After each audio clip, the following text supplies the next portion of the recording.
İşgaliyatçı Xitay hökuməti Lopnur nahiyəsində atalmış Sadichin Sepil Madaniyat muzeyi qurğan bo'lib, Sharq Turkistondagi Tura qo'rg'on izlarining Xitoydagi Sadichin Sepilning davomi ekanligidek nomussizlarcha safsatisini rasmiy yo'sinda tashviq qilishga boshlagan.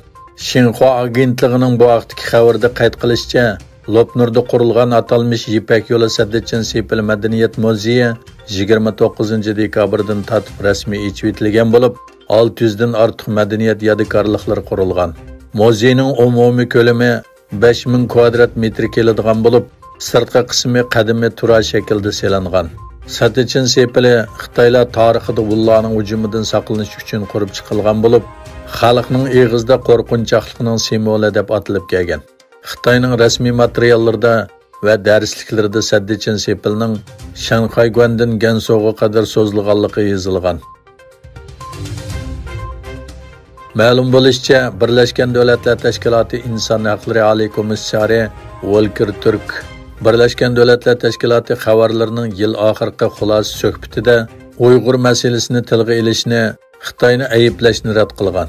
Ammo u Falastin Isroiliya masalasini, Ukraina masalasini tilga olgan va aloqador taraflarni ayblagan. Birlashgan Davlatlar Tashkiloti Inson haqlari komiteti 2022-yil avgust oyida doklad e'lon qilib, Xitoyni Uyg'urlarga qarshi insoniyatga qarshi jinoyat o'tkazgan ehtimolligi bor deb ayblangan. Lekin Volker Turk komissar bo'lib tayinlangan 1 yildan ko'proq vaqtdan buyon mazkur organ Uyg'ur qirg'inchiligini o'tirg'i qo'yish uyoqda tursin, hatto Uyg'urlarni hech tilga ilib boqmagan. Amerikaning Xitoyning sun'iy idrak texnikasiga erishishni cheklash harakati davomlashmoqda.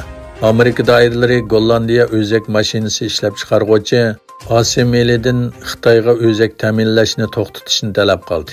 Buning bilan bir vaqtda Gollandiya shirkatining yana bir qism eksport tijoratnomasi bekor qilindi.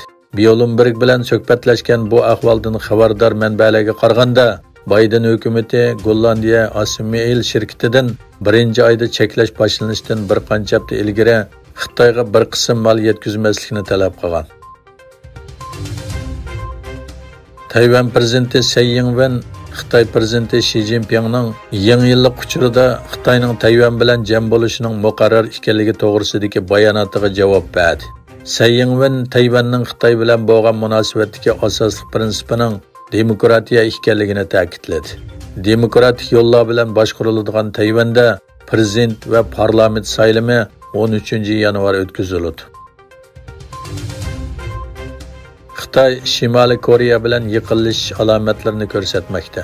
Ular yaqinda yadro programmasi, boshqariladigan bomba siniqi va josuslik sun'iy hamroh qo'yib berish orqali Koreya yarim orolidagi jiddiylikni kuchaytirdi. Xinhua agentligining xabariga qaraganda, Xitoy prezidenti Xi Jinping va Shimoliy Koreya rahbari Kim Jong Un yangi yillik tabrik so'zida o'zlarining 2024-yilni ikki davlat o'rtasidagi do'stlik yili deb jakalaydiganligini e'lon qilgan.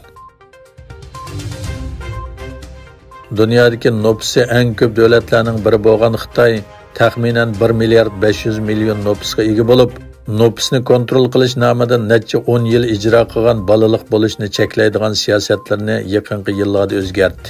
Yegilishicha, hukumat hozir ayollarning texmi ko'p balaliq bo'lishni tashviq qilmoqda ekan. Wall ko'chisi gazetining xabariga qaraganda, Xitoy prezidenti Xi va hukumat amaldorlari emgak kuchini oshirish uchun ayollarning bolalarining sonini ko'paytirishni umid qilgan.